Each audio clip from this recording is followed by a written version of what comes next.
Ready, Sally? It's 5:15. I'd like to call this regular meeting to order and I'd like to recognize everybody in the audience this evening. Would you please stand and recite the pledge with me? I pledge allegiance to the flag of the United States of America and to the republic for which it stands, one nation, under God, indivisible, with liberty and justice for all. Moving on to school board norms. Heidi? The board developed norms are to share and respect varied opinions and speak with a united voice once a decision has been reached, to prudently prioritize resources in a student-centric manner that aligns with the district's strategic plan, to exhibit a mindset of continuous improvement through adequate preparation for meetings and a commitment to board education, to commit to assessing board effectiveness to ensure high-quality governance for the staff, students, and community of Jamestown. Thanks, Heidi.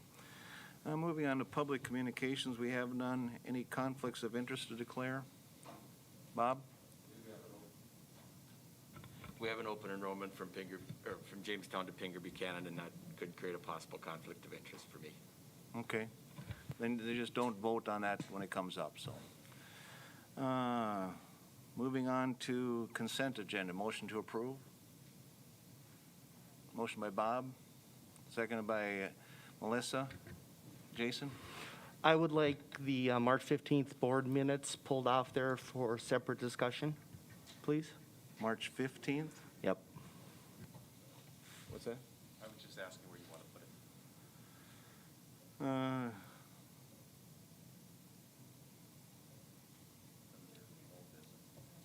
Old business. Do we need a second on that too, or? No, okay, just, okay. Yep, go ahead, Rob. Just had a comment about Mr. Toso, just for clarification. You said the open enrollment agreement. That's just a review. It's not, the board doesn't take action. It's a review because the open enrollment doesn't need approval from our district.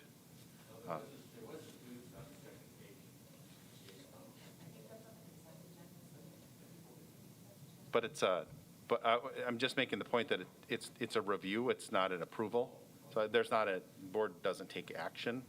I don't think a conflict would be necessary because you're not taking action. The board's just reviewing it. So Okay. That's just a point of clarification. So the March 15th is moved to old business then, so, okay.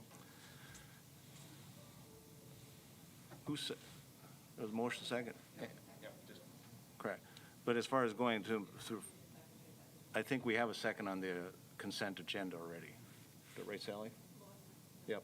Any other discussion? Hearing none, all those in favor say aye. Aye. Opposed, same sign. Motion carries. Moving into our regular meeting, we have nothing under correspondence reports. We have superintendent report. Rob? So you have my written report there. Later on in the agenda, we'll talk health and safety plan, so I'll leave that discussion for that agenda topic unless there are questions on that, and I'll include the COVID impact tables and updates on that as well.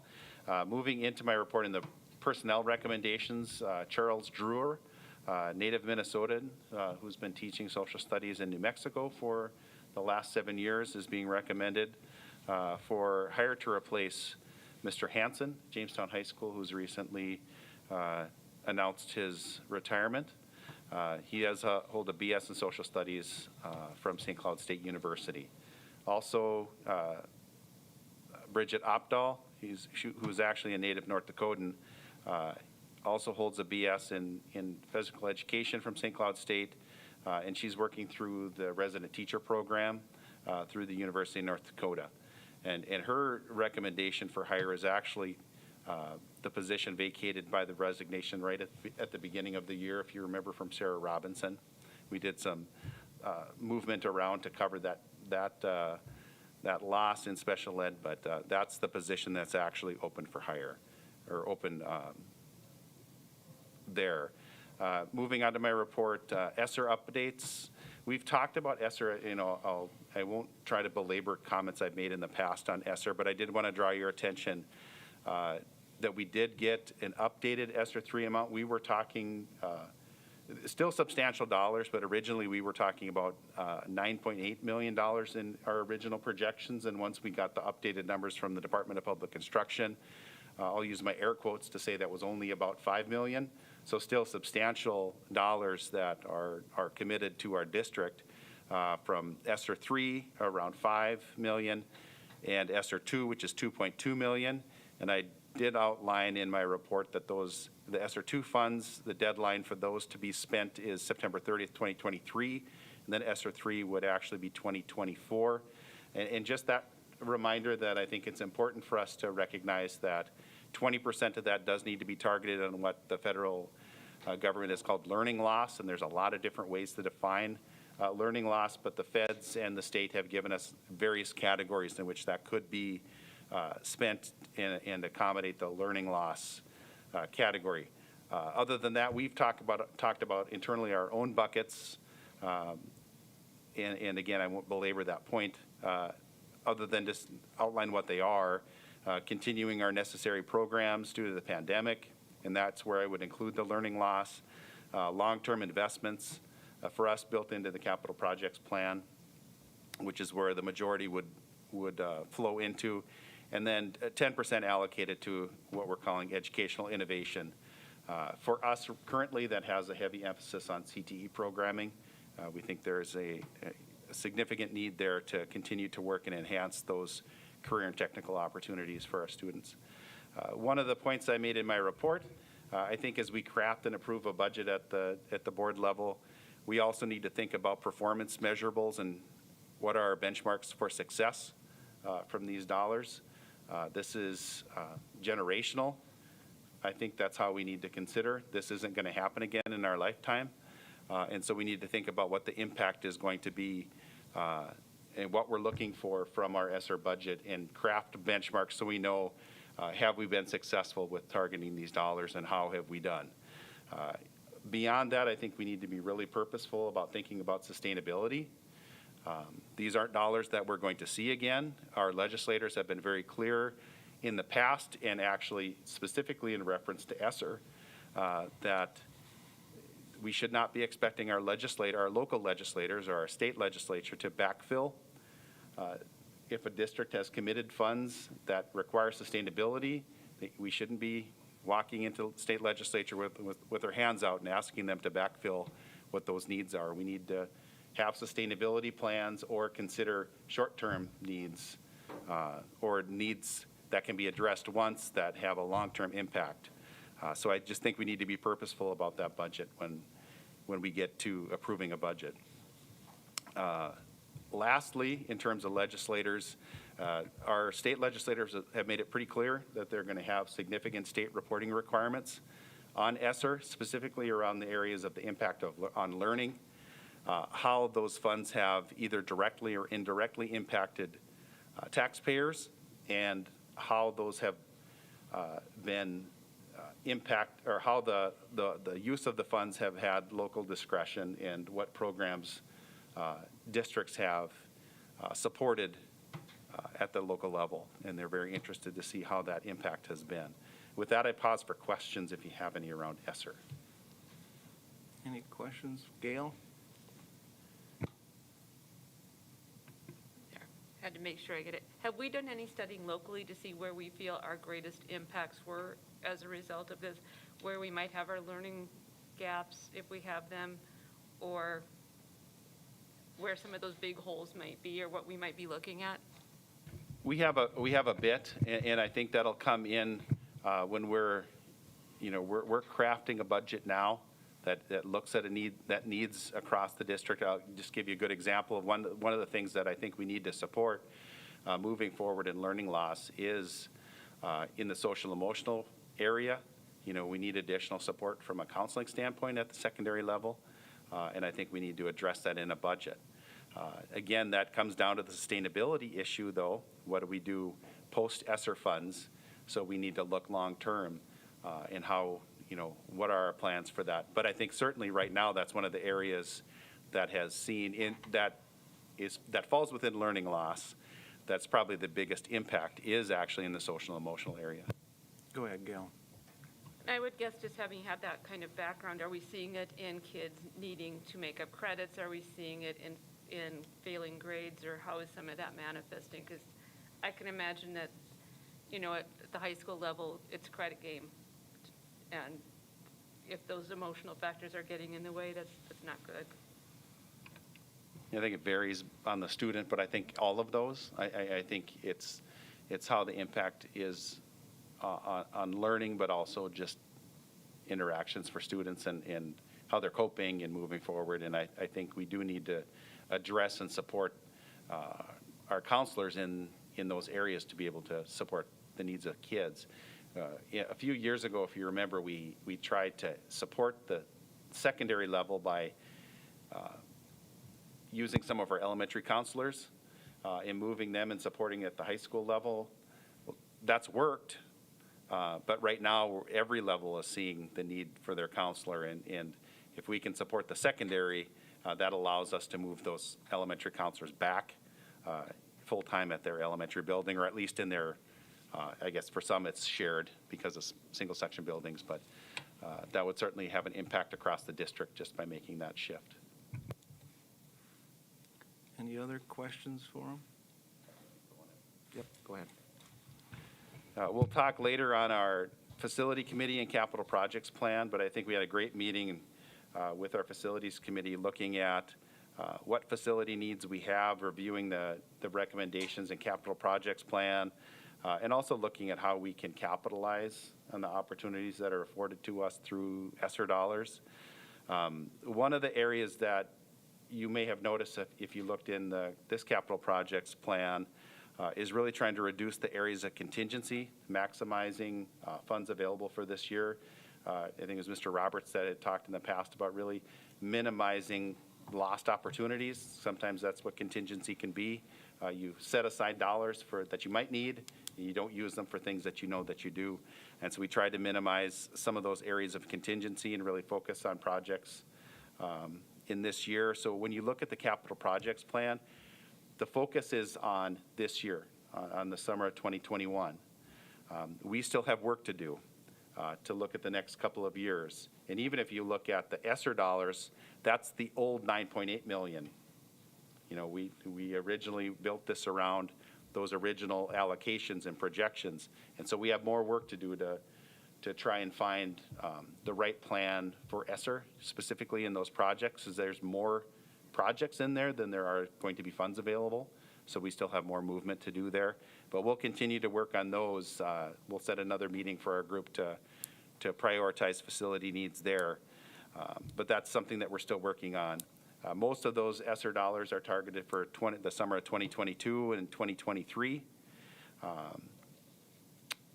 think I talked before about really looking for projects that improve energy efficiencies, our roofs, projects that can be partnered together and really maximize our best bid results. And then as well as other large projects that we know that we wouldn't be able to do in any given year with our building fund or what we appropriate through our building fund. One other area that came up in our discussion that is a agenda topic is one of the things that became clear to the committee, and feel free, while Diane isn't here, but Jason or Aaron to comment on this as well, but we talked about the need to study elementary enrollment and look at the impact on our facilities and what we want to do moving forward at the elementary level with our facility needs. And we looked at the need to have a task force to study those two items and then bring a recommendation back to the board. So that's something that we recommend as well. And like I said, I'd be certainly happy to answer questions on that too, if there are any, either now or when we get to that point in the agenda as well. Anything I missed, Jason, Aaron, on that? Aaron? Just as a comment to that, and kind of the trigger behind, looking at the facilities there and getting the task force in place was the information that was presented to us in the last meeting, and that, the cost of maintenance is essentially greater than the cost of new construction. And so that just being as an indicator that we should probably start looking at this here a little bit more seriously, and, do we and look at the options that are available in front of us, because it doesn't make fiscal sense to be in that mode. So. I also included some information. We did meet as a negotiations in a finance retreat. So we invited negotiators from the Education Association, representing the teachers, the administrator negotiators, and the school board to review the projected district finances. A lot of factors that impact there. I did include that presentation and supporting documents for the board as well. I'm happy to answer questions on them as well. But something I think is really important to do prior to negotiations is kind of, getting all of that information in the hands of all the negotiators prior to starting the process. Last thing I had was legislation. We're still working and following all the impacts that legislation has. I provided an update to all the bills that we've been talking about since session started, and happy to answer questions if you have any, but with that, I'll stand if there are any. Any questions? Jason? Yes, thank you. The negotiations finance retreat, I'm assuming that should be and was a public notice meeting? Posted, yes. Okay, thanks. I just want to reiterate, I think we should discuss as a full board more. Personally, I would like notice of all committee meetings, personally. If I can attend, great. If I can't, fine. I just think that I understand that if I'm not on the committee, I might just have to be a spectator, but I would just appreciate knowing when more committee meetings are as a board member. Are they all on the calendar? Meetings to be scheduled. Usually in the meetings to be scheduled area is where we would put those in there. And they're on the district calendar too, I'm assuming on the app. I think the meetings are there also. Okay. And Okay. And I guess to clarify a little more, I would even appreciate maybe an agenda and, to be included on, and I know we get the minutes here, but because then if I saw an agenda, I would maybe decide then too if I at least want to participate somehow. Yeah, those will be posted. Aaron?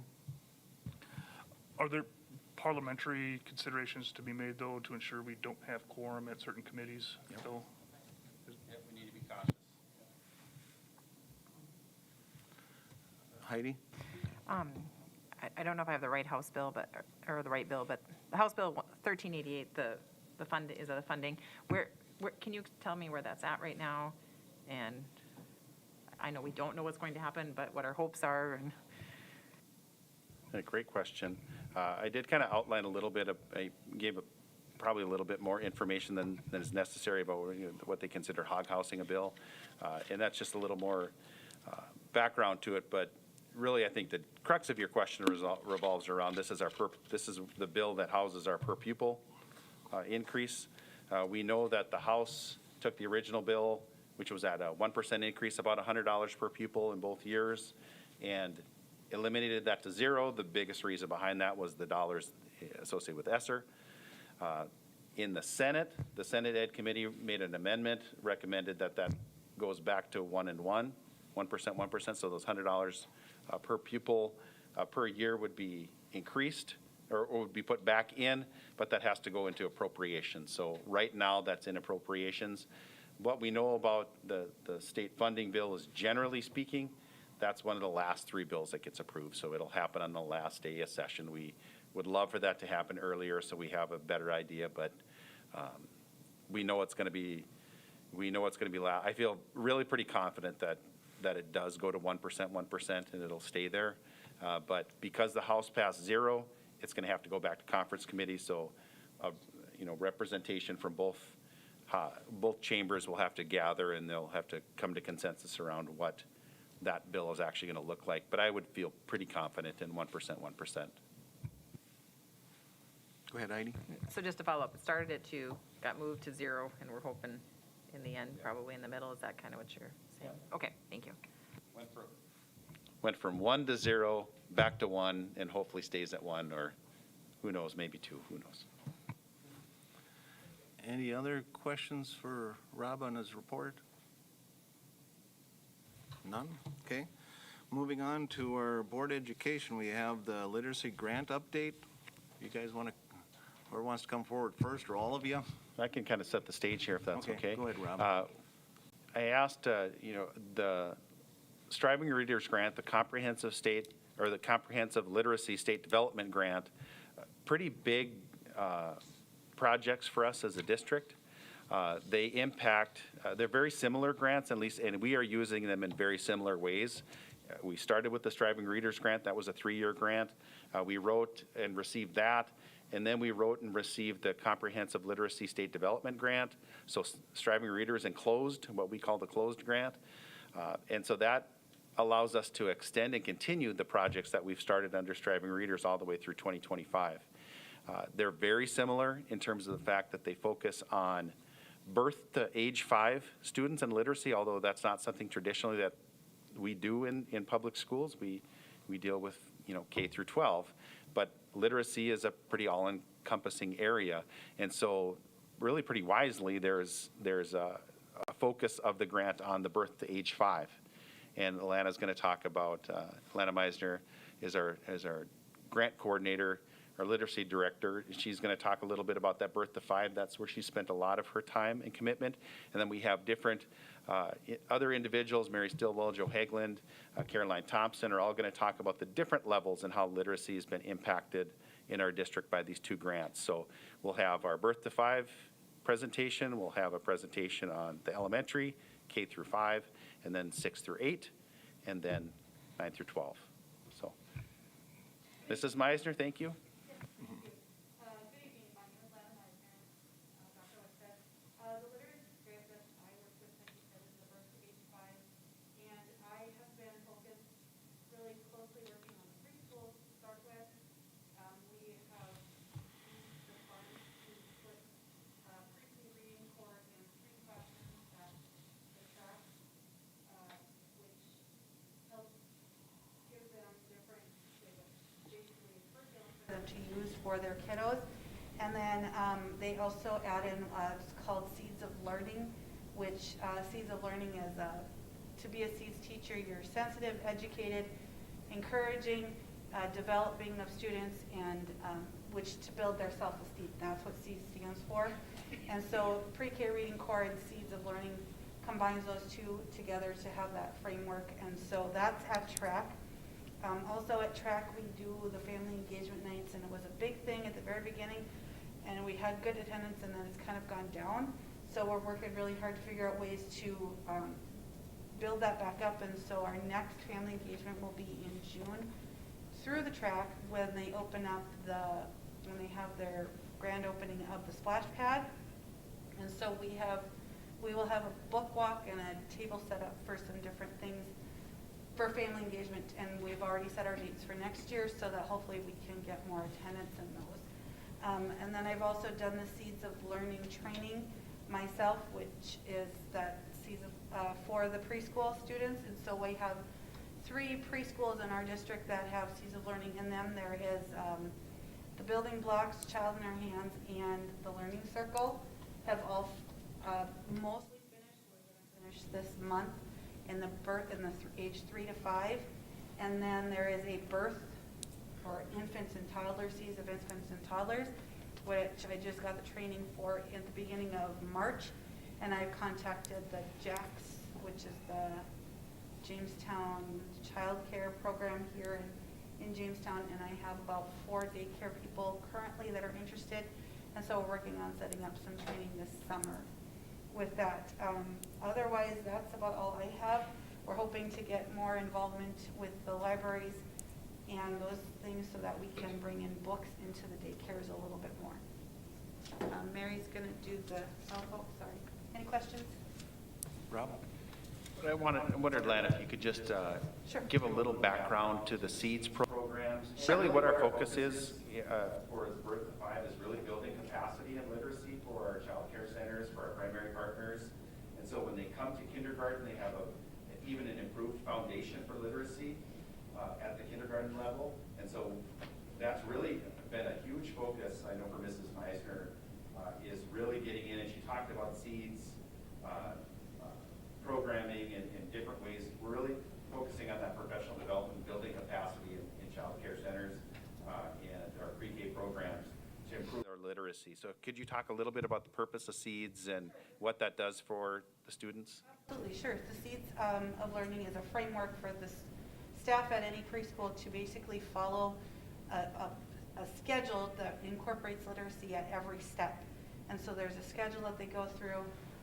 The training that I give to the staff at the preschools, there's actually a coaching piece that goes with it, and so that I will go in and help them, like, this is what you're doing, and here's this, just different ways to help them improve.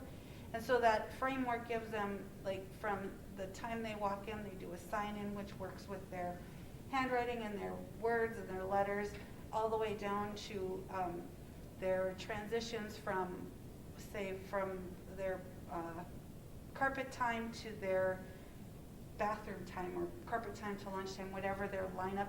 There's transition things to use to help them build their vocabulary, help them build their letter abilities, help them learn that left to right, help them identify words, simple words.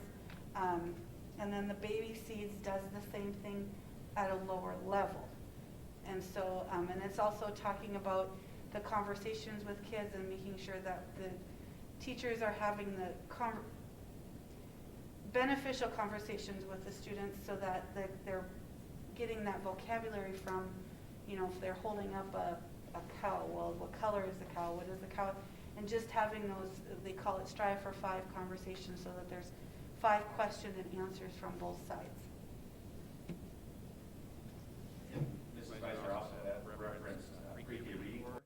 For those familiar with our elementary programs, we have Reading Corps there, where we're having other trained folks that come in and support our students with literacy needs. Same idea happens at the pre-K level. We actually offered that through our grant with our three primary partners, and TRAC was the one primary partner that was really very interested in it. And so that's why, if you ask, well, why do we have pre-K at just one place? Well, that was the place that was interested. And so they've really taken that on and keep asking for more classrooms, really, which we think is a good thing. And it's something we want to be able to support. They're the primary partner that was interested. So that question was, why one place? Well, we hope for more, but that hasn't really worked out. But a couple really good programs for us to help that birth to age 5 group. And with the birth to age 3, I'm hoping to get into more than just 4 daycares. Right now, it's just a lot of the daycare people, I think, are just with COVID, don't want me in there, don't want things happening that way. But now that things are hopefully setting down a little bit, knock on wood, I'll be able to get in more than just 1 or 4, and then having the ability to get in and just meet the kids. And one of the things that we're hoping, especially with the Seeds training, is to have some sort of a thing that they can put up on their door that says in affiliation with the school, so that maybe it will bring more kids to their programs, and then it will bridge over into our schools. So I just want to comment, thank you for your work on this. I think just the initial challenge of the Birth to 5 is reaching out and organizing.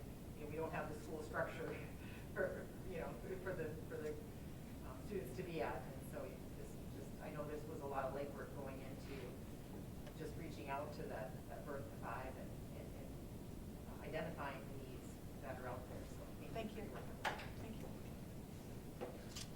Thank you all. Thank you. Good evening. I'm Mary Stillwell. I'm one of the 3 elementary instructional coaches, along with Jada Anderson and Christina Barton. One of the initiatives that we were able to begin this year with the grant is our Steve Dunn writing. We adopted his curriculum. He actually started last year in the year 2019 2019-2020 school year, coming and working with our K through 3 teachers. We did have some interruptions last year, snowstorm and COVID. So this year he was able to continue a couple of extra trainings with those teachers. We are also moved it into our 4th and 5th grade this year, and we will continue with those grades next year.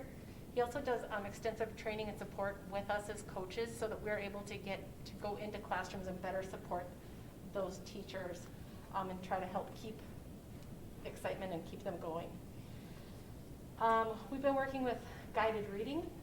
At the beginning of the year, back to school days, we had a half-day training with Sandra Weaver from Florida. She came in and gave us more of an overview of guided reading and a kind of a book walkthrough of the book, the next steps forward in guided reading, and then each school, each elementary building has continued with that book in a more kind of extensive book study that we're doing in K through 5.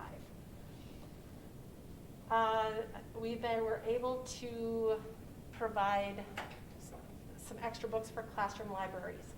We purchased about 150 books for each classroom in the K through 5 buildings. Our PLC work started last year with elementary. This year we put that on pause, but next year we're hoping to go back with our late starts and really dive back into our PLCs. We're doing some really good work that way. And teachers are ready, I think, to get back to that. We brought in the FastBridge assessment as our screener this year. We used it fully in grades K through 1. Grades 2 through 5, we have some pilot classrooms that are using it just so we can get used to it. So we can look at the data a little bit better, and it helps us to guide instruction in our classrooms in both reading and math. So that's just a quick overview of what we're doing at the elementary level.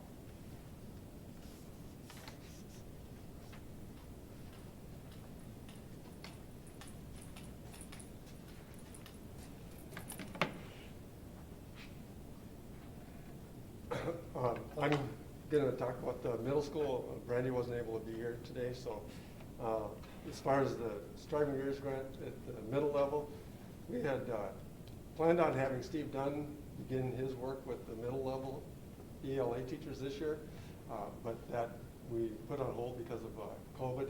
We want to make sure that we continued with the 4th and 5th grade because that was the next sequence, but we held off on the middle school until next year just because of all the disruptions at the beginning of the year and not being able to implement right away at the beginning of the year. We felt that was just the most appropriate thing to do. So we do have Steve scheduled for next year coming in. He's already met with that group once to lay some foundation for the work that he's going to be doing with them. And then one other piece that we had worked on was foundations of reading. Last year we began working with Shannon Harkin on some foundations of reading at the middle level. Again, getting into those 5 components of reading and emphasizing some more explicit instruction in the area of reading. Most of our secondary English teachers don't have a real strong background in reading instruction. That isn't something that they receive at their undergraduate coursework. So she's come in with to help us with that. We actually have her scheduled with the ELA teachers this spring, 3 days in April and May to reinforce that this spring. And then we also have been doing some work at the middle level, again with that guided reading model, looking at more using that for more small group, look how to focus on some small group instruction and get away from that whole group, one-size-fits-all type of instruction. So the middle level has done a book study, again with the ELA teachers, on the guided reading and that work, and we hope to continue with some of that. And again, talked about using FastBridge assessment at the elementary. We've moved that into the middle level as well in the ELA area to help with getting a little bit more explicit in instruction and identifying specific areas that we want to work on and work on developing different strategies and so forth. So that's a lot of what we've been doing at the middle level. And if you have any questions, I'll try to answer them for you. Jason? Are you here as Mr. Hageland also, or just Mrs. Zulin? I'll do both. The reason I ask that is because I think your role might answer my question in that now that we've started the writing curriculum, what's the next few years as far as assessments and gauging its effectiveness going to look like? How do we finish this out to not finish it out? But, how do we assess it on its effectiveness? Okay, one of the things that we had a chance to do this spring that we didn't have a chance last year.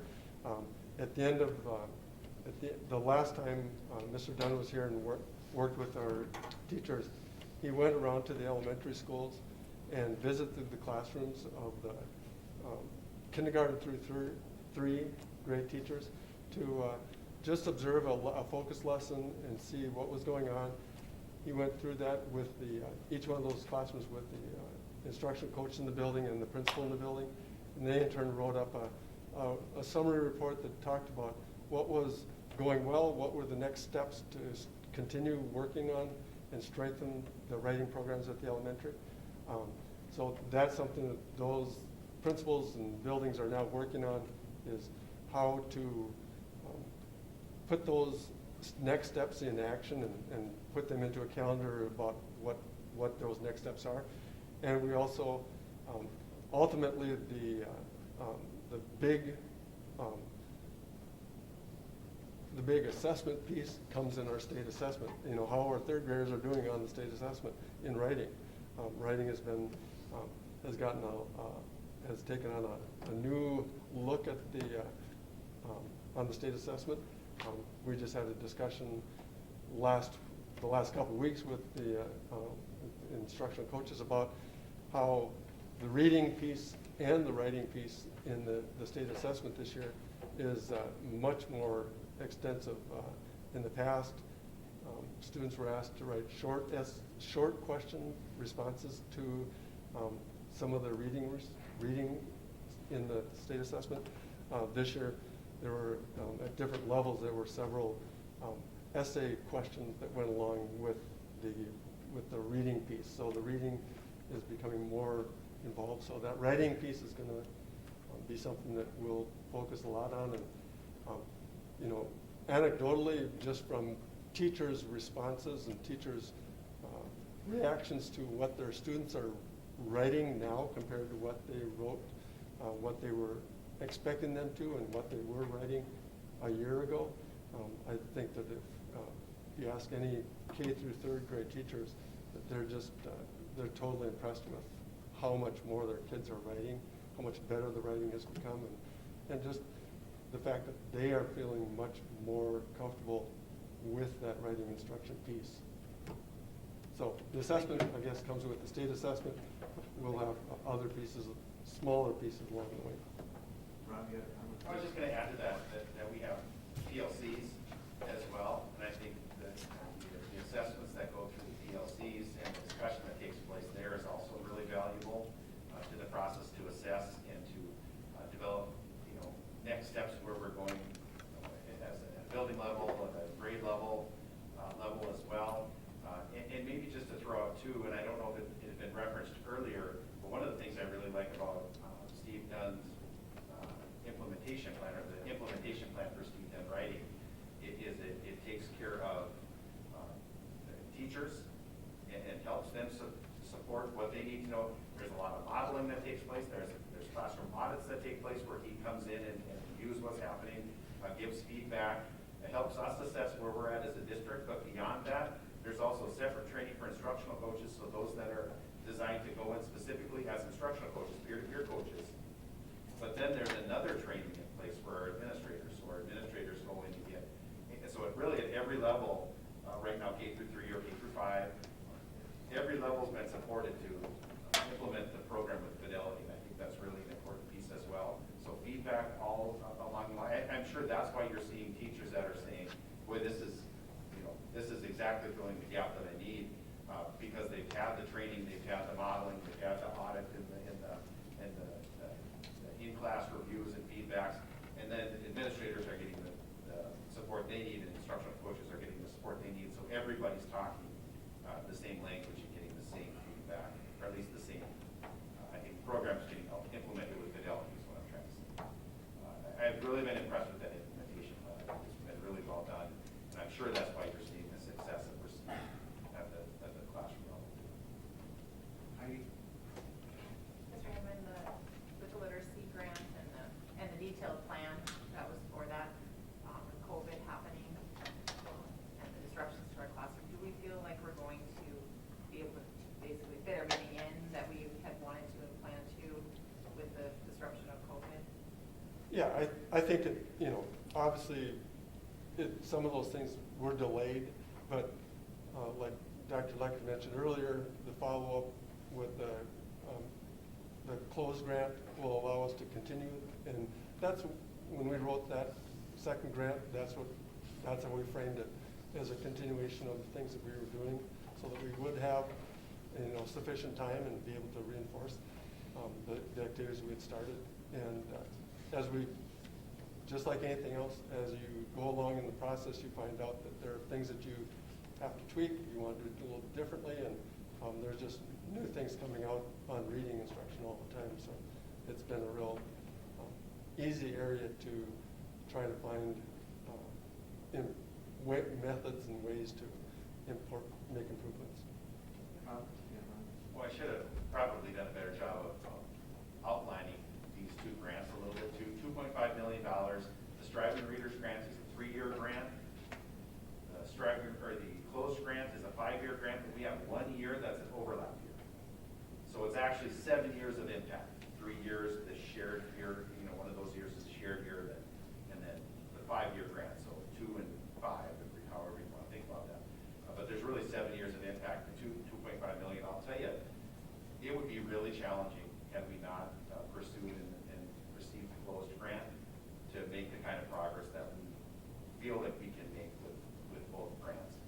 Really been a significant impact. I think as we look back, hopefully as we look back, in 2025, over the 7 years of the grant, and I'm really pretty confident we're going to see great impact from what's happened thus far. But just wanted to outline how those two grants, so it's 3 years, 5 years with that one shared grant year, but $2.5 million.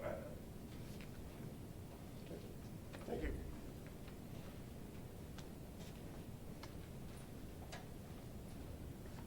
Thank you. Good evening from the high school. I'm thrilled to be a part of this discussion, as literacy is really my forte. And so I'm thrilled to bring you news of the grant from the high school perspective, where we now see literacy expectations. If you've heard anything about the recent round of the science testing so far and the math testing, the literacy expectations North Dakota has now are quite robust at the secondary level.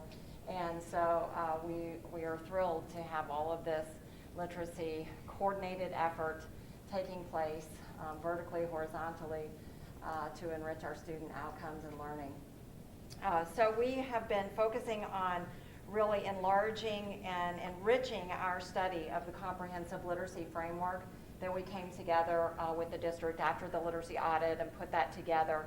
And we've been taking those best practices that go with that out to the classrooms, to the PLCs, helping teachers to really embed those into their practice. We know secondary best practices for literacy. We put them into our framework, and just really that coaching now phase for implementation and ongoing, reaching those higher levels of thinking, of synthesis and analysis that's required for literacy at the secondary level. So we've had a lot of ongoing coaching and dialogue thanks to that outcome. We have striven to achieve an alignment of our resources and our programs, and had a lot of dialogue around those things at the high school, always centering on improving our standards, really managing our curriculums, our very large and now highly specialized curriculums that we have through our multiple high-level courses all the way up. We've been very focused on ensuring a guaranteed viable curriculum in all of our discussions around our standards. With that, we were able to bring in Dr. Angela Perry, who did complete our audit initially under the first grant. She visited us this fall, and we had a wonderful dialogue with her. She brought us a lot of national insight around the ELA standards. Particularly, we sat down with the ELA department and talked about prioritizing their standards and what does that look like, and is your assessment aligned with your priority standards. And she was able to share from really her work with national leaders in that field. So that was fascinating to us and a fantastic outcome. We hope to have ongoing work prioritizing and delving into the writing standards that are now spiraling across the curriculums. In science, we find writing, and social studies. So we want to continue that dialogue with her and those national leaders and researchers, putting them into our best practice. We have really striven to increase our literacy-rich environmental focus around our school.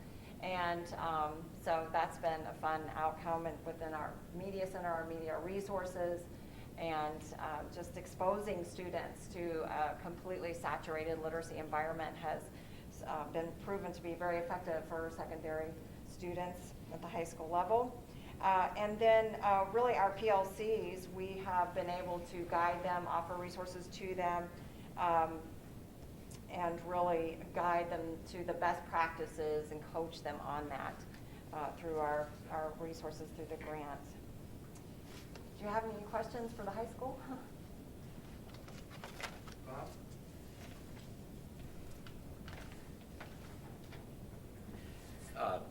Without sounding negative, sometimes it's difficult at the high school level to convince teachers that they're not science teachers specifically, or social studies, and everybody's a reading teacher.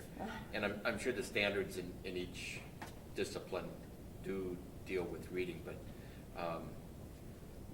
I don't know, that's just always a concern, and I don't know if you would care to comment on that, and if it's changed over the years, or what's your feelings on that?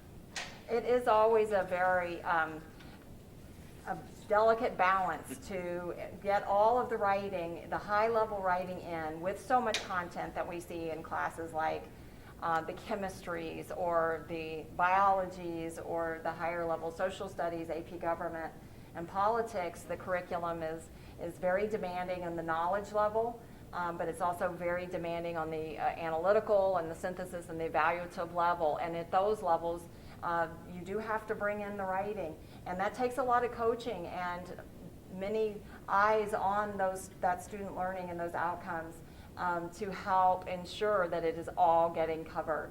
The knowledge that they need, the writing skills that they need, the strategies, the strategic approaches. So that would be my comment. We're always working on that. We're always striving, and it's actually a joy to do that striving and to never achieve that balance, because I feel like we always are improving ourselves, and that's very exciting, really.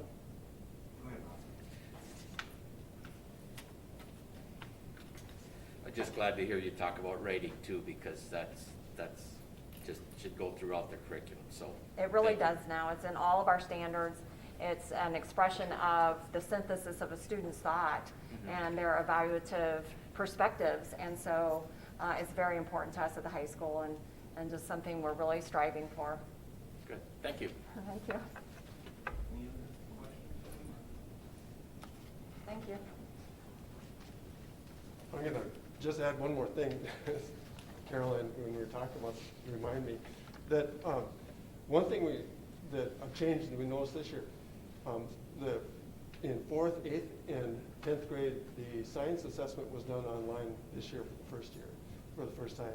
And that assessment was drastically different for the most part from what was done in the past. And there was much more writing to it and stuff. So I think that in turn has really helped our teachers in those areas understand and realize that writing is going to be a bigger piece of that needs to be a bigger piece of the instruction too. So That was just something that came up that reminded me when you were talking about that, Bob. Thank you. So,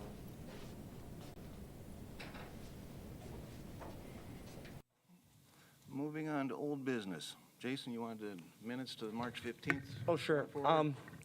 I just asked these be pulled off as a point of clarification or maybe my own education on some things.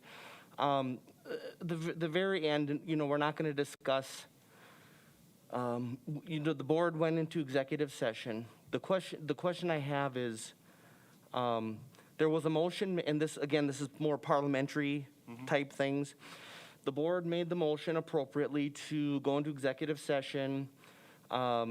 We declared conflicts. We were, voted to not partake in the executive session. Just for future reference more than anything, when that's the case, do we need an additional motion made? Because when you declare a conflict and then the board decides, we're not, you're okay, you can partake, we usually have a motion to. It has to be voted on. And right? Correct. Like last week, Gail had a conflict. Yep. And Heidi moved that she and everybody voted Right. yes, and So- she could vote. Yep. So then, when that's flipped though, and we're voted, or we're, I don't want to use the word excluded, okay? But when we're excluded from that, do we need a motion then in that? If somebody needs to, like last week when you declared conflict yourself to go into executive session, if somebody wanted to vote to allow you to go to vote on that and go into executive session, then there'd be a motion and then it has to be a unanimous vote. Okay. So, Rob? So as a point for the parliamentary clarification, the conflict, the only motion that would take place is a motion to allow essentially the board would be saying that, well, the motion would be to allow in. There isn't a motion otherwise because the conflict already has been declared. And so if there is no motion, then it continues, the board goes into executive session. The only motion that would exist would be the one that says, we want this to, we want to act on that particular conflict of interest. Otherwise, you've made a declaration and it's just done. I just was curious about that, and I didn't know if that was the appropriate time to bring it up. But that being said, I would move that we approve the minutes from the March 15th meeting. Motion? Seconded by Heidi. Any other discussion? Hearing none. All those in favor? Oh, Gail, you had a question? I guess I'm a little confused, having watched this process over the years, what was different about last week than other times when it was allowed? Because I know I followed that Jason was allowed the time before and that Greg when his wife was. So I'm just wondering if there was a change in century code, just to clarify, or why that changed over those times. I guess as a new member, that was confusing to me, especially as a new member who's watched it carefully over the years. So maybe a clarification on that, why this time was different than past. Okay. The only difference is that in the past, there's always only been one, and now there's three. So now you have 33%, which, gets closer to a quorum. The number of conflicts. Rob? I would have then, so if at a point down the road we had more people, would we lack the quorum? You have a quorum of the non-conflicted members. Heidi? I think we just want to point out that if anyone feels they have a conflict of interest, they should, it's up to them, it's up to the board members to declare their conflict of Correct, yeah. interest. And there are times that a board member will sit back and think, well, I don't know that is a true conflict, and will make a motion that, whether it be to vote on something or whatever it might be. And sometimes board members don't. And so over the years, that would be the difference between board members declaring a conflict, and sometimes another board member will make a motion saying that I feel that that board member can vote, and other times, no board members do it. So I've seen it both ways over the last 10 years. Yeah, go ahead, Rob. Again, just a comment from my perspective, you have two board policies that cover, that I think are applicable here. One is board policy BA, that's school board ethics. And what that specifically references, and the point I bring up is point 15, school board members are to be vigilant against even the appearance of conflict of interest. And then further on that, board policy BAB, that's board conflict of interest that states that every board member shall abide by applicable conflict of interest laws contained in North Dakota statute, okay? So those are kind of the two overarching policies that you need to consider. And then the next piece of that is Century Code, which was referenced in policy BAB, and if you want to look that up, it's 15.1-07-17, and that relates to when a conflict of interest is applicable. And so to answer, the reason I bring those up is because none of that has changed. That has been the case as it has been before. And so that answers the first part of your question. The second part of your question, what's different, from my perspective, and I'm not a voting person here, but from my perspective, every board is different. You have 9 members that make up a board one year. It could be 8 new people, or one, every time you have an election, you have a different set of 9 people. And so people are going to view that differently. You couldn't necessarily say, well, in the past this has happened. Well, that's been a different set of circumstances, a different board. And every time a conflict of interest is brought forward, the 9 people who are there have to decide what they believe to be the case. And so if something happened 10 years ago, well, in that circumstance and with that board, that's how it was viewed. That could be different 5 years or 1 election or 3 elections down the road, and you just have to continue to remember that each board has to make that decision how they want to look at that in that particular circumstance. Gail? Yeah, and I had listened to that session that was from the School Boards Association several times, and in reading the statute, which I did, I'm still not as clear. The examples they gave didn't pertain, explicitly with something like this. They gave examples of contracts involving more one person, which would, I thought when they talked about the financial gain, makes this one a little unclear to me. I guess I'm less clear than I was the more times I've listened to it, because all the ones referenced were nothing like a negotiated agreement. They were all referencing an individual contract, unless that wasn't an area they purposely decided to go to. But none of those examples were. It was a little. I have more questions after that happened. I guess because if you looked at a financial gain, I think it could get really dicey in a community our size. So would we be looking at anyone whose relative could benefit from the health contract that is negotiated as part of that agreement? Would those people then need to, if we get really specific with it? That I don't know, because I looked at it, if it looks like a financial thing, as my daughter's I have no financial thing, which was how they explained it in that, but the code itself isn't as clear. So I guess that I left it with more questions, and I've re-listened to it several times in the last 2 weeks. And then you. Go ahead, Rob. So in the School Board Association sessions that I've attended in the past, a negotiated agreement fits under contract. That would be considered a contract by the. I guess there are examples where all of like an individual Sure. contract that were brought out as. Yep. And I know that it is a contract each individual signs. Yep. Yeah. So I would say that fits under, at least from the guidance that's been provided in the past. Jason? I have more input on this also, but the purpose of this was to get the clarification on the parliamentary side of it. So I would call for the question on this motion. All those in favor, say aye. Aye. Opposed, same sign. Motion carries. Moving into new business, we have nothing under activities. Moving into building and grounds, we have the consolidated construction and construction manager at risk agreement, the extended one. Rob, you want to touch that? So this is a copy, if you go through, as I referenced in the past, at our last meeting,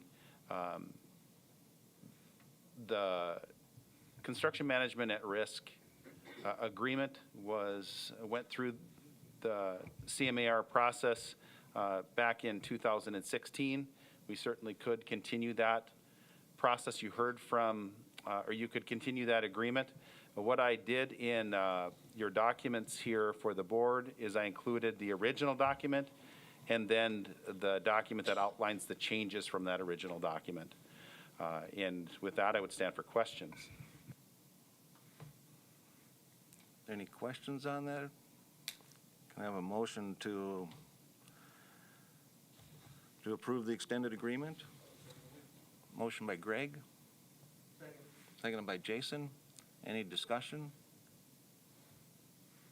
Hearing none. All those in favor? Sorry, Heidi. I was just looking at the, so we would just update the signatures and dates is what you're saying. Okay, I just was looking at the signing pages, so I guess that's just checking on that. Thank you. Right, it needs to be updated because that includes architects and other dates and updates. So that would change, and that's what the first page does, is outline the minor changes to that, but the agreement itself would not be unchanged from what was approved in the past. Any other discussion? Hearing none. All those in favor say aye. Aye. Opposed, same sign. Motion carries. Moving to letter B, is there a motion for the approval of the capital project plan? Motion by Gail, second by Bob. Any discussion? Aaron? I'm just wondering, based on the discussions that we had, do we need to clarify what it is that we're actually approving with this? And that's the summer projects, and then we're going to continue with evaluating it with the updates. Rob? Yeah, thank you for that. I did briefly reference that in my report. It's more appropriate here. So just for clarity's sake, what the group has done, if you look at, I'm going to open it up here real quick. If you look at 2021, that would be the summer of 2021. So our committee is going to continue to look at years 2022, 2023, all the way through. This will be a living document. In the past, our capital projects plan has been static. We looked at it and we continue to use it, and we did summer projects planning, so they were somewhat disjointed. This puts these two plans together, or two plans together, and we would continue to have summer projects, but they would be embedded into the capital projects plan. So the facility committee would continue to look at this, make sure that we are focused on the right projects moving forward, and that would embed summer projects into this. One area that isn't necessarily on our agenda but was part of our discussion related to task force to study elementary enrollment in our facilities. And if you'd want to make that into part of your motion as well, I referenced that in my report, and that was in my written report as well. You certainly could do that and direct me to create a plan to create that task force and study those two areas. So I would encourage that as well. Aaron? Yes, so I'd like to amend the motion to include the addition of that, establishing that task force along with the acceptance of the capital projects plan. Okay. Is there a second on the amendment? Second by Jason. Let's vote on the amendment first here then. All those in favor of amending, say aye. Aye. Opposed, same sign. Motion carries. Now moving back to the original motion. Any other discussion on that? Greg? You did answer part of the question that I was going to raise. The other part has to do with our normal building fund. How does this coincide with, how we use that annually? Great great questions. I should have tackled this earlier. So we're trying to manage a few different funding sources here. So when we refinanced originally, that part of the UJ shared project, we had some dollars associated with that shared project, and we had some associated with other facility needs. That's in the that's in this, well, will be in these future budgeted years, okay? So we have that, we have ESSER, so 70% of our ESSER 2 and ESSER 3 allocations embedded into the capital projects plan, and then our building fund. So we will continue to include, the building fund is throughout the duration.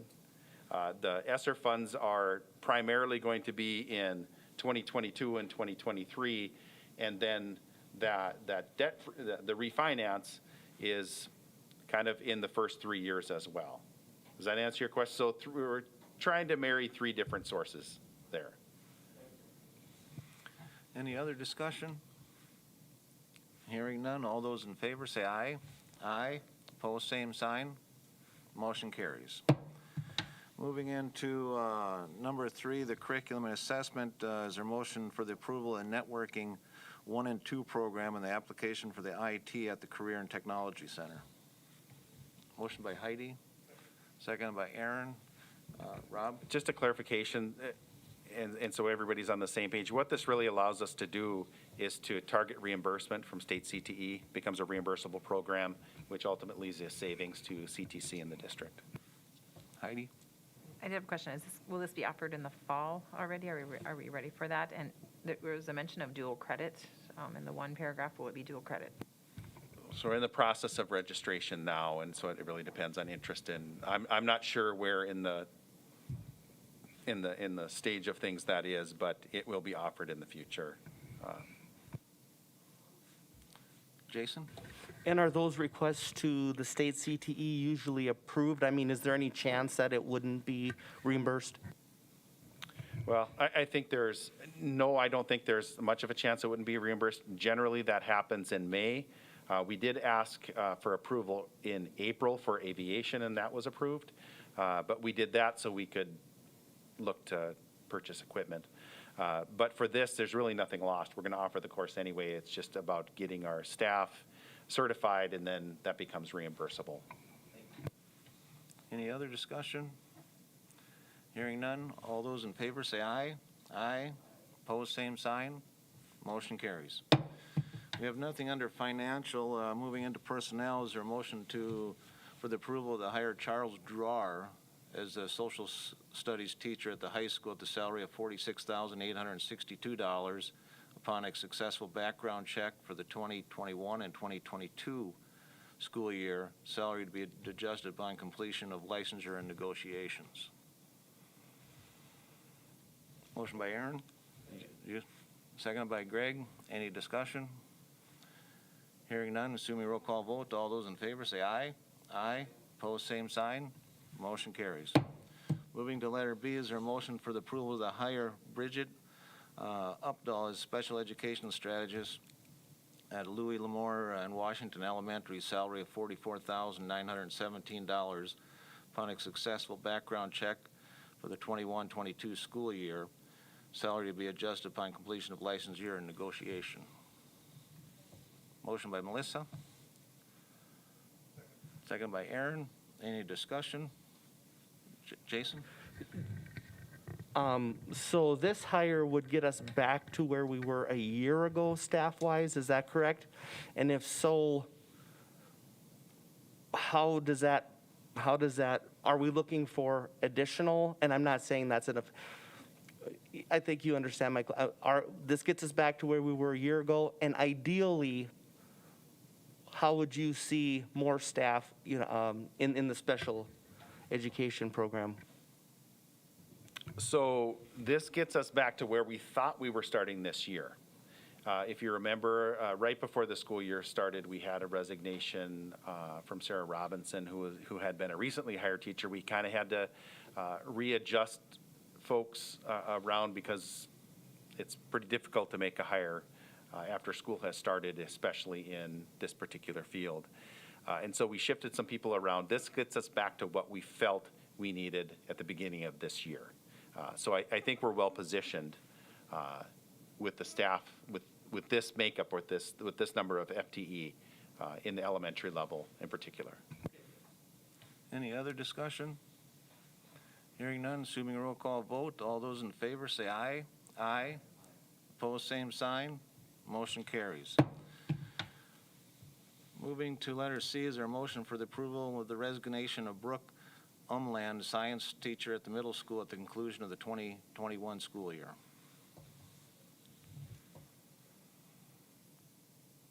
Motion by Bob, seconded by Greg.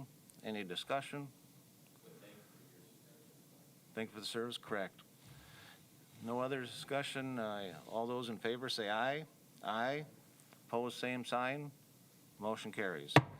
Moving to letter D, is there a motion for the approval of the resignation of Casey Kozel, English teacher at the high school at the conclusion of the 2021 school year? Motion by Heidi. Seconded by Gail.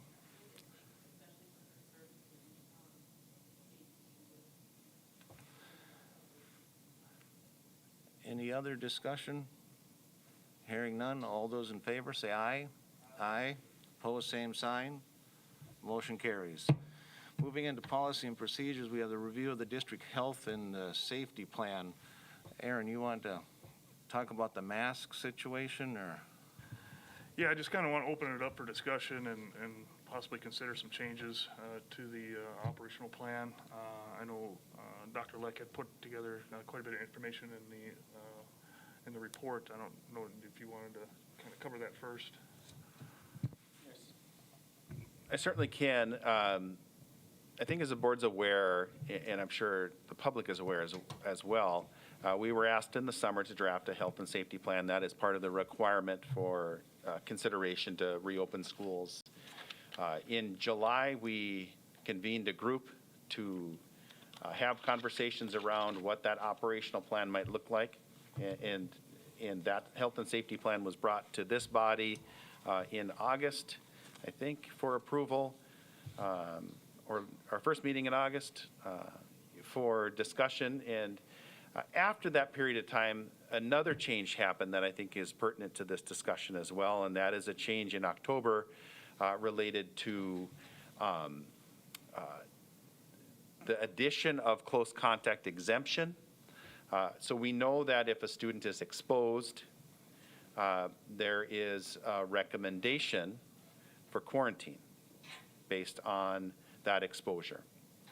And I do think it's an important clarification to make, and so all are aware that these are Department of Health recommendations. The enforcement of recommendations come through local policy plans. Sometimes we use requirements and recommendations synonymously, but I think it's important to clarify, and so everybody around the table is aware, and public is aware, that these are recommendations, but it's been the same since the beginning of the year in terms of recommendations versus requirements. And so I want to make sure that we're talking similar language. But that change to me was a fairly significant one. And essentially what it said was, if a student is exposed, or if an adult, anybody in school, exposed, and if both parties were wearing masks and wearing them properly, that allowed an exemption, meaning a child could come to school or a teacher could come to work and simply monitor symptoms for those 14 days for that period of time. That was fairly significant. And what I tried to do was outline from November 1st, from mid-November in that impact compilation, you could see the number of instances in which we had, and it's about 50-50, where we had exempt students versus quarantine students without a mask requirement during that same time. And again, things change. Every week it's different. We see different ebbs and flows of numbers. And so I don't want us to get into, well, back in December it looked like this, or back in November it looked like this. We have to look in the now all the time. But I do think it's important for us to look at what that impact might have been if it was organized somewhat differently. And really it comes down to, what did I, in my report, from November 1st to March 30th, There were a total of 671 instances of close contact quarantine for staff and students, and an additional 705 instances of close contact exempt. So if we take a backwards look at those recommendations, and if we were not in a mask requirement, we could likely assume then that those 705 instances of close contact exempt, those students that were able to come and simply monitor their symptoms, those would all have been recommended for quarantine. So that's a lot of potentially lost instructional time. And I gave you that impact compilation was sometime in the middle of each month. I just picked that randomly just to give context to what that exempt might look like in one snapshot in time. I do these compilations. I look on every Monday, every Wednesday, every Friday we report. And so we have a pretty good sense of what's happening on a day-to-day basis in terms of impact. But that was my background for why, to me, the recommendation is to continue on with what we've been doing. That doesn't mean that discussion shouldn't continue to happen. It certainly should.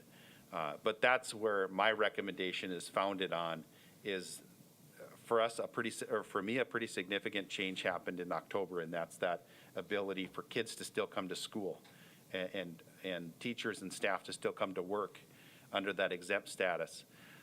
And based on recommendations, that would be different if that mask mandate wasn't in place. And you could see what that contextual impact would have been without that change.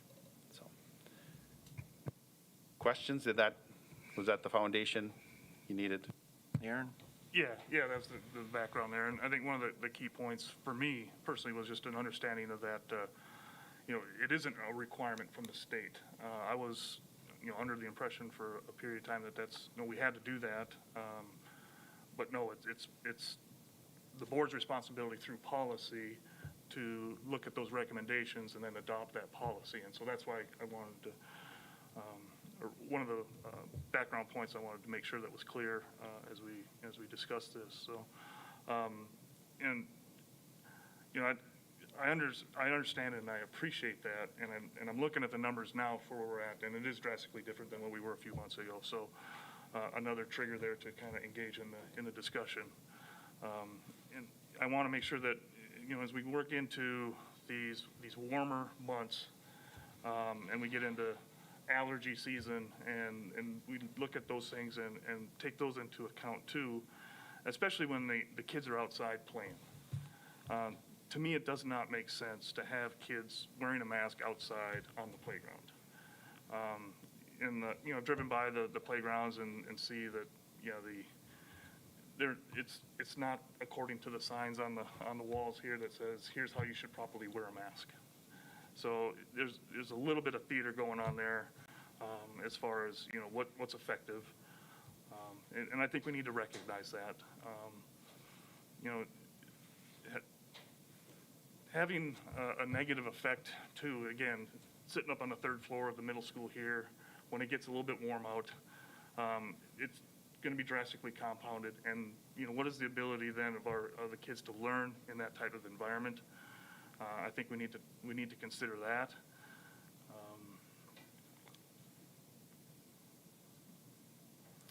And then also recognizing the fact that the vaccine has been made available to the interested staff, and they've had that option and opportunity.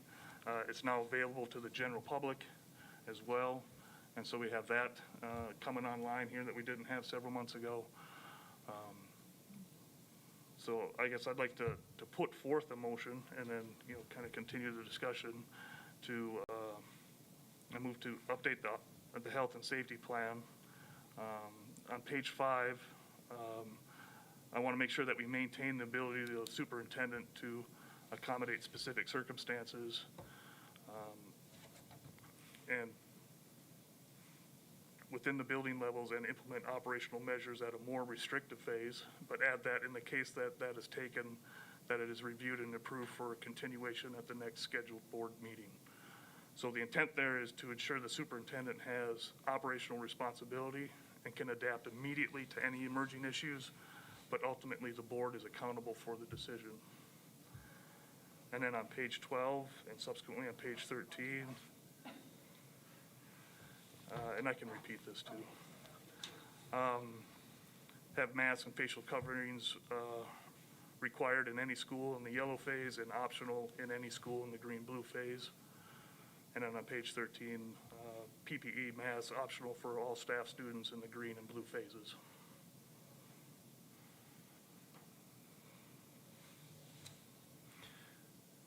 There's a motion on the table.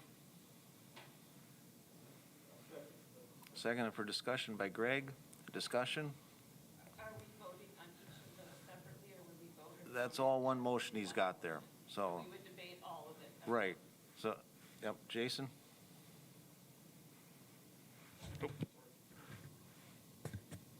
Could you, I don't want to have you restate, could you just, I understood the first part, but then the very last part I kind of was fuzzy about.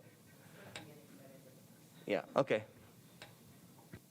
Okay, the first part was to ensure that on page 5, that we maintain the superintendent's ability to make changes as needed on a day-by-day basis.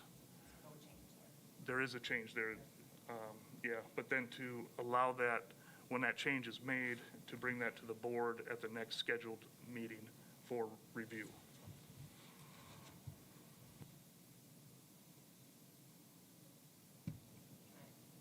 Oh, go ahead, Heidi, yeah, sorry.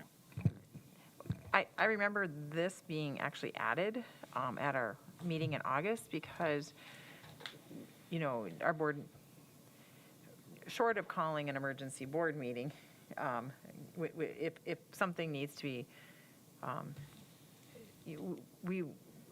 we made this change to the plan at that meeting to allow the superintendent to be, to make a change at a specific building level, maybe even the administration working with the superintendent in a specific classroom, rather than, hold on, we have to notice a board meeting, call the board together, it became, to me, I think I actually brought this up, it became a safety issue. If there was an emergency of some sort, that the superintendent had because I felt like the wording in this was so specific that it might hamstring our superintendent from making a safety call that needed to be made for students and staff and building safety. So I remember we made this change specifically to allow that. I believe this was the page, so I'm not sure if everyone else remembers that, but. Rob, you have a comment? I see this as a clarification to that, how I read, or how I am hearing, and maybe just correct me if I hear it incorrectly, this would still allow for that, to address that concern. It would simply be that if there was a change to the plan or what's outlined in the plan, it would just come before the board. So essentially, it's doing the same thing that was amended.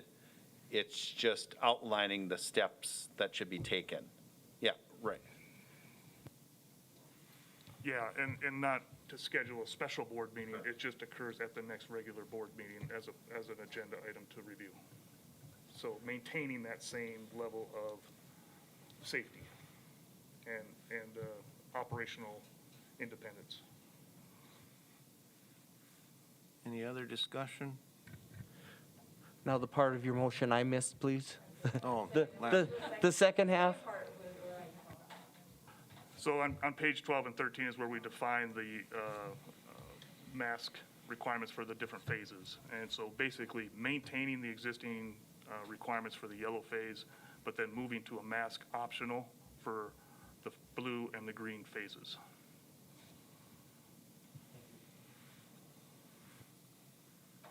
Rob? So just for clarity, what would happen is that those exempt recommendations would all be quarantine recommendations if they aren't wearing masks properly. if they aren't wearing masks or wearing properly, that would become, I mean, just for the sake of clarification, that would be all be under that category of close contact quarantine. So if there is a positive case in a class, that whole class would have to be quarantined? Not necessarily, it depends on the situation. An investigation would take place. So how it works now, if there is a positive case or an exposure in a classroom, the building administrator needs to conduct an investigation. And in that investigation, they see, well, who was this child sitting next to? Who were they within 6 feet? Who do they meet that definition of exposure? That might be the whole class. That might be a pod of students. That might be the 3 kids they ate lunch with. It could be a couple, the kids they were working in a small group with. That all becomes different based on, so it's not necessarily a full class, but anybody that would meet that definition of close contact, instead of being close contact quarantine or close contact exempt, they would all be in close contact quarantine. That, again, a recommendation for that, which by policy we followed. That's, that would be a student out of school. Did I answer that question? I make it muddier. No? Gail? I would agree with that could be a potential, if many students as we get next, depending upon how this flows, if we get many more students who are being educated from home, that would put a great deal of stress on teachers and those students at a time of year that is already stressful. Although I do see that outside, maybe we could amend some of that if they're outside playing in a park, those would be good times for mask breaks. Prior to this, in preparing for it, I looked, and the CDC still has recommendations that especially when students, now they recommend what our students are often 3 feet apart, that mask is still essential. I also looked at the state health department's recommendations, and those hadn't changed for students in that thing. I tried to do some looking into other districts. Right now, I think our numbers in Stutzman are good, but I've seen some uptick in Fargo. I don't think nothing in Fargo stays in Fargo. I also have tried to do some reading and finding out that if finish line, I understand wanting to rip everything up and saying, we're here, we did it, but I don't know if we're quite there, and I don't want to put our children at risk. The other question I would have is, how would this impact parents who are under the belief that for that mask to be effective, everyone needs to wear it? Would we be opening up more parents wanting to home educate or go to online education when they've kind of continued with this far? What kind of plan would we have for them? Just some thoughts I have. Yep. Rob? So a lot of questions there. I'll try to get. It'd be kind of speculative. I don't know how people would respond. I mean, I think we can speculate that you would hear something from different stakeholders depending on where they fall on the continuum. We know that everybody's in the range of, somewhere from I really love it to I really can't stand it. Somebody's in that range of continuum everywhere. So I think regardless, you'll hear from both those perspectives with any decision that you make here. Maybe one suggestion, if the option is to move forward without masks in different phases, maybe just a recommendation is that you set a deadline or a date of implementation when that would start, whether that be tomorrow, next week, whatever that you're looking at, and then give me some time to review this plan and make sure that it represents that. You're making a motion that has a couple things in it, but we might need to look at the whole plan, or I need some time to look at the whole plan and say, if that's what the intention of the board is, this is how the whole health and safety plan should be changed. And then we convene a special meeting prior to that time that you can approve that updated health and safety plan. That's how I would recommend moving forward, just so we can make sure that this is still an appropriate document. So just two recommendations, if that's the direction that the board chooses to go, that you set an effective date and that you then set a special board meeting sometime before that date, so I can review this plan and bring you a full plan, if that's the option that you take. My thoughts are, I mean, I agree with Gail that, I mean, we have 3 meetings left in the year. I mean, and the graduation's coming up. You know, we've made it, I mean, I definitely don't want to be wearing a mask all the time either, but, you know, we're this far already. I mean, and things seem to be leveling out and kind of, I don't know why we would want to jeopardize that with graduation coming and just, I mean, things are going smooth now, and I mean, I agree with Gail that, I mean, we can make it to the end. Heidi, then Aaron. I think it's a good discussion, and I think with the numbers in Stutsman County, it certainly warrants some good discussion. But and it is kind of tempting to say, oh, great, you know, we're doing well in Stutsman County. That's a couple things. So it's my understanding that the cases that are happening in North Dakota are younger, much younger, school age. I heard a report last week or the week before, school-aged kids and college-age kids. I had a senior last year that was able to attend his graduation, which was kind of an unknown thing at this time last year. I'm hoping that perhaps with our policies in our school to be exempt, that as many of those seniors will be able to attend graduation this year as well. I would hate to see something happen those last week or two that would keep a large number of seniors out, something happen, you know, an instance of exposure in the schools. So with the mass and the, you know, them being exempt, I see that as a benefit. I do agree, it's getting warmer. Some of our schools don't have air conditioning. There's going to be, I'm sure there's many challenges of compliance right now, and I think those will only continue to be more challenging. And I think everyone probably recognizes that sitting around the table here. But I'm not quite. I read this week a school in Fargo moved to online for 2 weeks here just this week. So I would hate to have the end of our school year for one of our buildings end that way. So I think it's a great discussion, but I'm just not, certainly probably being on the more cautious, safe side of it. So. Aaron? Yeah, and just to, you know,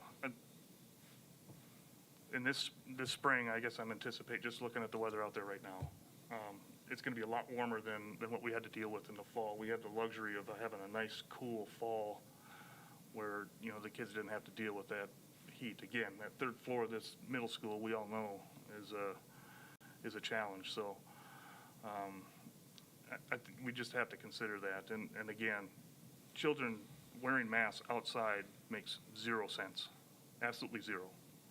And we got to give these kids a break, especially in the, you know, with where we're at. And the intent there with, you know, giving the superintendent the ability to make that call so it doesn't run out of control. So, you know, we don't go 2 weeks and say, oh, well, I guess the numbers went bad and we didn't do anything. Well, Dr. Leck is looking at the numbers daily and giving him the option to make that call to, you know, before it gets to a point where it does get bad. And we do have to close the school. That's the intent there. Does he see one case, sees another case, all right, make the call. So that's the intent behind that policy. But then, you know, not making it, you know, one size fits all. We're just going to blanket the whole school system, all 9 buildings. We're all going to treat the same. You know, that doesn't make sense with where we're at and with what we know today. You know, going from, you know, yeah, we want to protect the kids to having an expectation that no one should ever get sick again is not realistic. So we got to look at how we're, you know, producing the environment for these kids, and I don't think that continuation of the mass is the way to go. Melissa?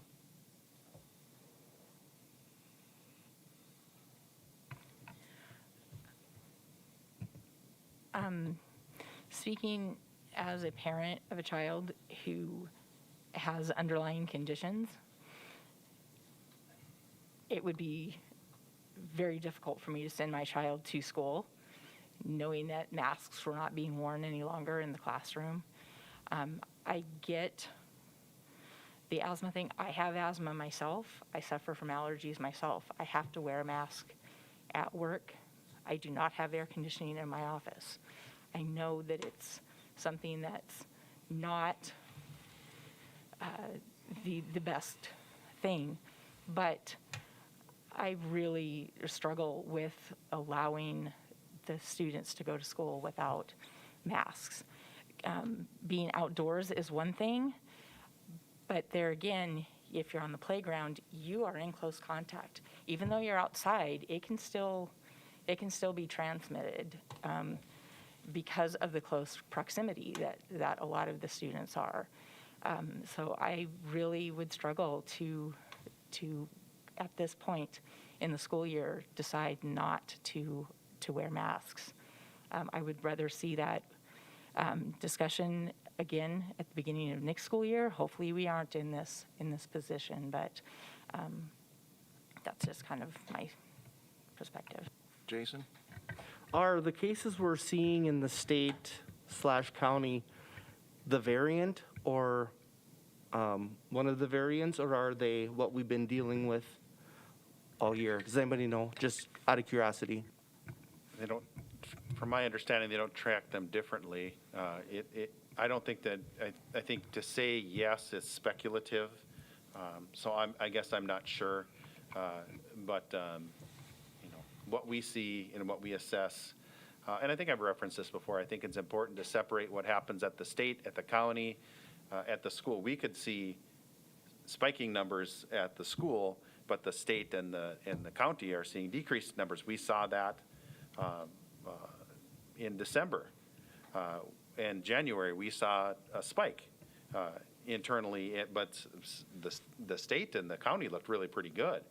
And it wasn't a big spike, but we did see that, and I made that reference at the time that, you know, there's ebbs and flows of these, of what happened. And that's why it's so important that we conduct the research that we do, you know, here in school, so we know exactly what's happening in each of our buildings every single day. And that's what I referenced Monday, Wednesday, Friday. Well, we look at them every day, but I actually log it Monday, Wednesday, and Friday and report on Friday. So I guess my long-winded response to your question is we don't know. Greg? Yeah, I would, I mean, when I look at this, I'm a person, I hate wearing these masks. There's no question. I don't like it. I hate it.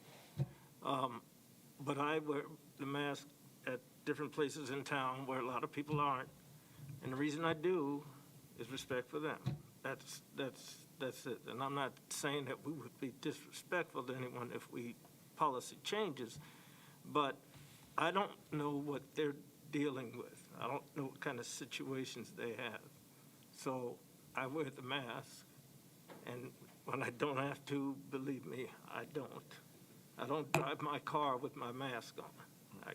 But I do respect others, and I hear what Mr. Roberts is saying, and actually support a lot of what he's saying, but yet, as we've said, and I don't need to repeat it, I mean, we're at a point, we're close to the end of the year.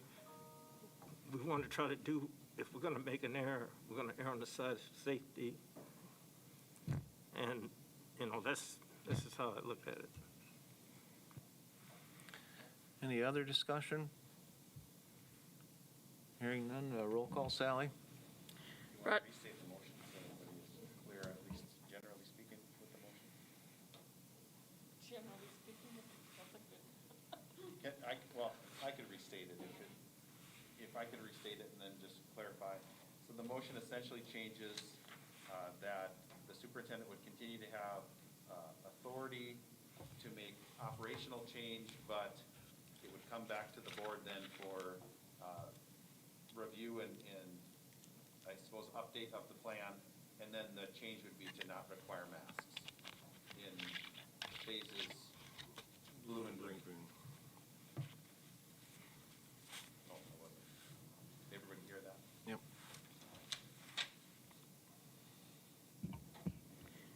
Roger Hout, No.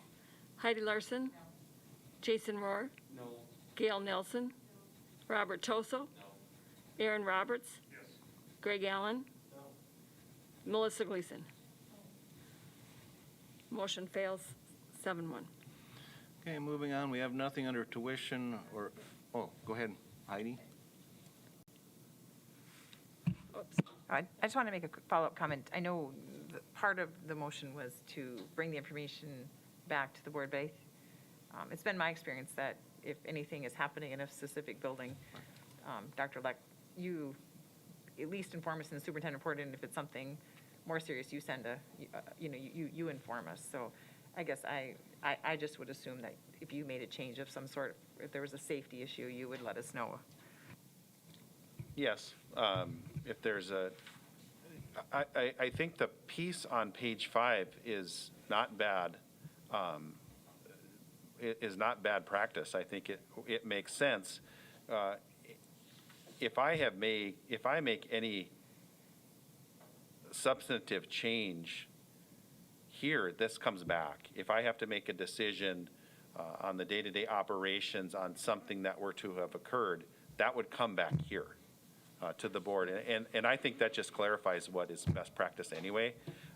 And I would have no issue with that regardless. I think that's, whether it states that on page 5 or not, that would be my intention regardless. But I think it's wise policy. Thank you.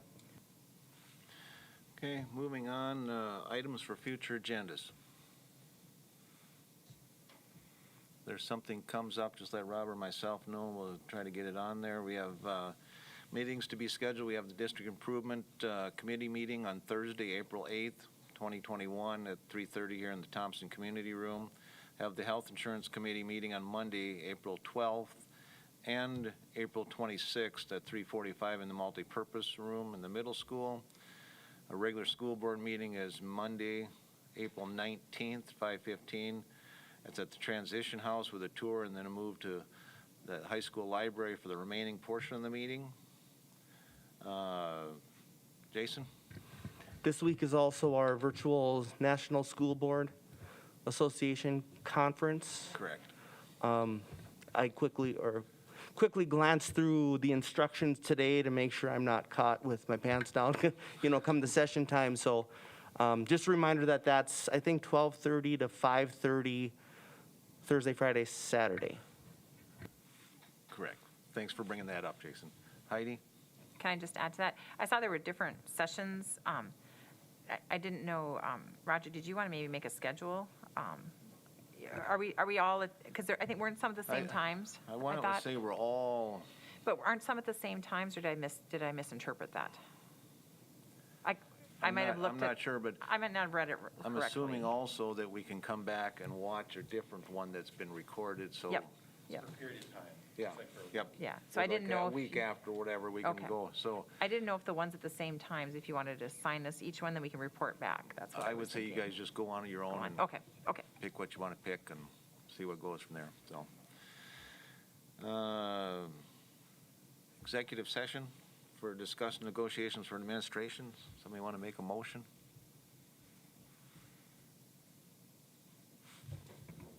Just for clarification or reminder, as soon as the negotiating units declare and they've been accepted, I included a possible executive session, assuming every meeting could have an executive session. It's not a requirement to have an executive session. Based on previous, in the past in negotiations, we've dealt with all those units collaboratively. They've been done together. And I think it's important to separate administration and teachers if there's specific conflicts of interest. So my intention would be to take the first meeting to discuss negotiation strategies for administrations. The second board meeting would address teacher negotiations. So there's enough, so if there's a specific conflict, we can address that specific conflict in that group and then not in the other group. So that's my intention there. I don't ever suggest that you have to have one.